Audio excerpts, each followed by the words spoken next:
crowd started to gather. The men were chanting in Arabic, "Allahu Akbar! Allahu Akbar!"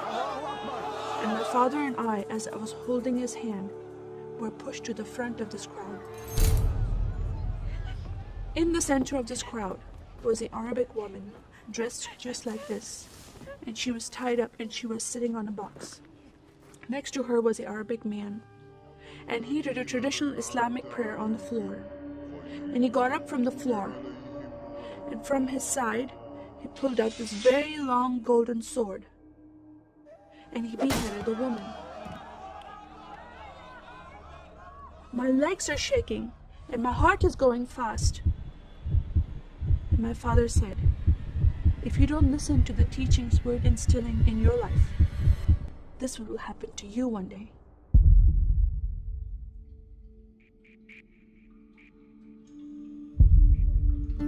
I was born and raised in a small country by the name of Kuwait, a community of 98% Muslim population. 2 of my uncles are imams, and 1 is president of a mosque, where I would hear the call to prayer 5 times a day.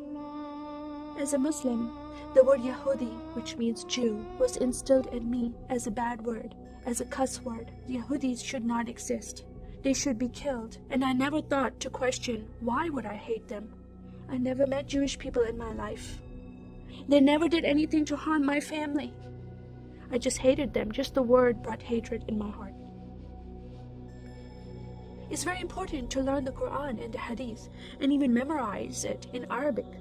I even entered a competition where you recite a long chapter in front of Islamic leaders and teachers.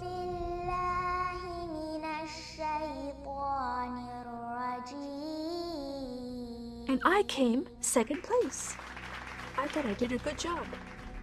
But my father said, "No, that's not good enough." Most of my life for me, it was alone, by myself, broken person, in need of love from my family, but I never received it from them. I tried to experience this love from Creator God, from Allah. In my prayer times, I lifted up my hands and I cried out to Allah for help. Please have my father stop beating my mother. Please have my father stop beating me. But no help came.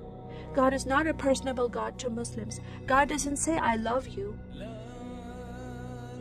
Saddam Hussein forces came in the middle of the night and invaded the small country of Kuwait. And then they came to my city and they destroyed property and they looted people's home and they stole possessions and they killed the men and they raped the women. Then we were granted asylum status to stay in the US. My grandmother suddenly got very sick. She had a heart attack and she went to the hospital. And 2 days later, she passed away. I was devastated because I lost my best friend. And this lady approached me and asked me if I was okay. And I said, "No, Paula, my grandmother died." And I just started to cry again. At that moment, I was hurting so much, only crying helped. And Paula came to me and put her arms around me and she gave me a hug. And then she asked me a question. "Would you like to go to church with me?" When I walked into this church, I experienced love from these people and acceptance from these people like I've never before. Fellowshipping together. They were men and women together. They didn't have to be separate. No one was judging each other. And they knew I was Muslim. They were so friendly to me themselves, accepting of me and loving of me. And that was really surprising to me.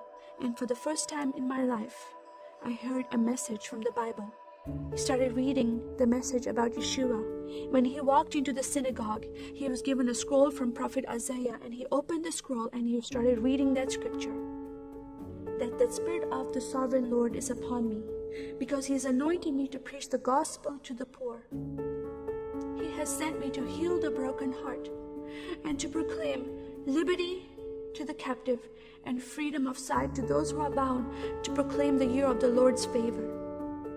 First time I heard these words of freedom and healing and liberty. I'm desperate to be freed from bondage. I was held captive in Islam and I wanted to be freed from that. I was blinded with so much hatred in my heart. The darkness broke from my eyes. The veil came off my heart. I knew the decision I was making to leave Islam is a big decision. By Sharia law, Islamic law, it is death penalty. But I'm desperate to know a living God. In that day, I gave my life to becoming a follower of Jesus. This is the God of Israel, God of Abraham, Isaac, and Jacob. And the nation of Israel is God's heartbeat. And I said, God, forgive me. I did not know I hated your people. I love the Jewish people because it's their God, their Messiah that I'm following. And He told me to love them. I never knew what happened to the 6 million Jews that died. I never heard that in Kuwait in history. Now that I met Holocaust survivors, I know their story, and I shared my story with them. Your God, your Messiah, changed my heart, giving His life for me, so I can have life everlasting. He rescued me. He saved me. He came and brought joy in my life again. And I'm a blessed woman. And I start crying, and they start crying, and we are able to relate to each other, and they embrace me, and they love me, and they experience some healing, I believe, when they hear my story. That is a privilege to have that in my life.